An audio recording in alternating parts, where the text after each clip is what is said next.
I practice and teach a form of marketing called social change marketing, where we use all the tools and techniques of commercial marketing but try to get people to behave better. This is from a current campaign that we're piloting in Vermont high schools around mindset and metacognition, because how you think about learning really impacts how you learn. So if you think you suck at math, you're probably gonna suck at math. So this campaign uses the imagery of a brain doing a variety of things, including working out, to help share the metaphor that if you work your brain like you work your body, you can get stronger, you can get better, just stick with it, and you will grow and you will learn. One of the principles in this work is that the brain doesn't know what to do with negative information. It's a semantic problem of language and behavior. So if you say don't drink and drive, your brain gets don't and doesn't know what to do with it, and drink and drive, which we don't want to have associated. And so it's not helping move towards positive change. This is an example of what it could be, and after years of using this as a teaching example, I'm finally in touch with the Agency of Transportation, and so hopefully maybe we'll be seeing some changes on our roadsides that might help us be healthier on the roads.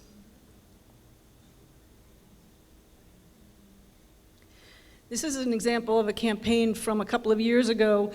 The campaign was around underage drinking, but in our focus groups with students, we found that the students that were most at risk were those that lacked great aspirations for their future. And so part of the campaign, in addition to giving information about alcohol and how it's not good for you, is we did several aspects of the campaign that promoted the idea of creating visions for their future.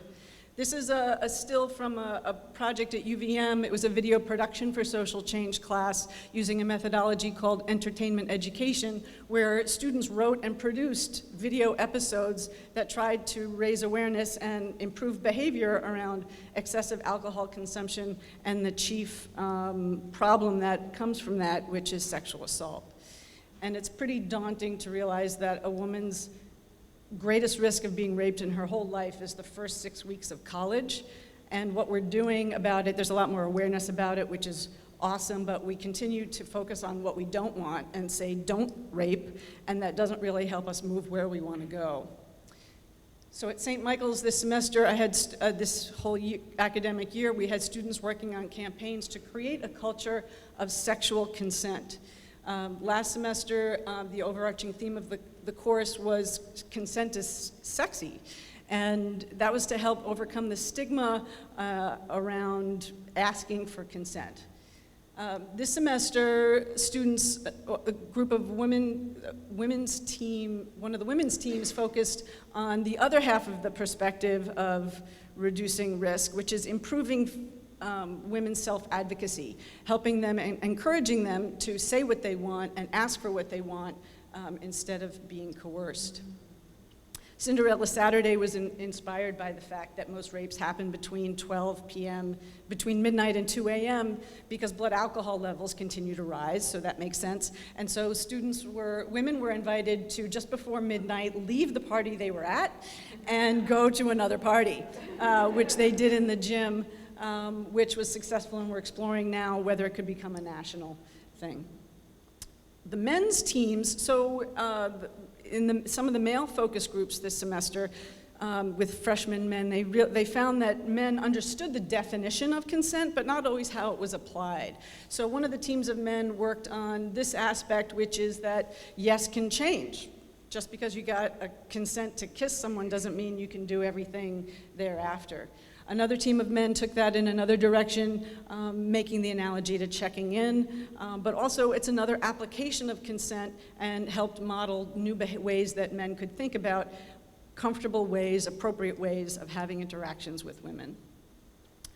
Another key principle in this work is internal dialogue and the narratives that we tell each other as individuals or as society about who we are and how we behave, which is in my work as a health coach is it's very obvious in my work as a health coach, which led me to find some research of some Dutch neuroscientists who were doing brain scans of men and women in the process of arousal and orgasm in an attempt to understand what's happening in the brain.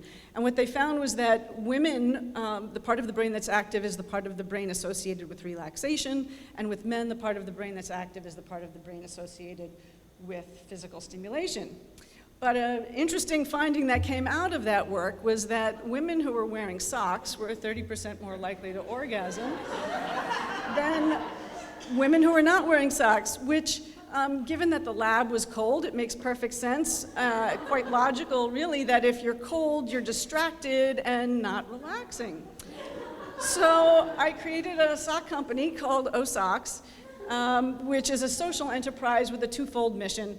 The first part, of course, is to bring some love and attention to the female orgasm. And it's also to raise money and give a portion of proceeds to support real sex education. Sex education that includes, well, we'll get to that in a second. So on college campuses, my hope is that on college campuses that the introduction of O-Socks will help change the conversation among men from how do we get girls drunk so we can sleep with them, to how do we bring them pleasure? How do we discover their mysteries? So there's a real problem with sex education in this country. In middle school, we learn about how babies are made. There's no conversation about consent. There's no conversation about communication. There's no conversation about pleasure. And then both men and women discover porn, and that's not a really healthy way to understand healthy sexual relations. So this is a new project that aims to focusing on 13 and 14-year-old boys. There are two characters, an older character and a younger character. The older character is mentoring the younger character not only in good behavior towards women, with women, but also helping him create a vision for himself as a good man. So I leave you with the thought that whether you're working on personal change or social change, to create and hold dear a vision of the ideal, a vision of where you want to go. If you're trying to lose weight, then focus on being fit and healthy. And if you're trying to stop sexual assault, let's focus on pleasure and connection. Thank you.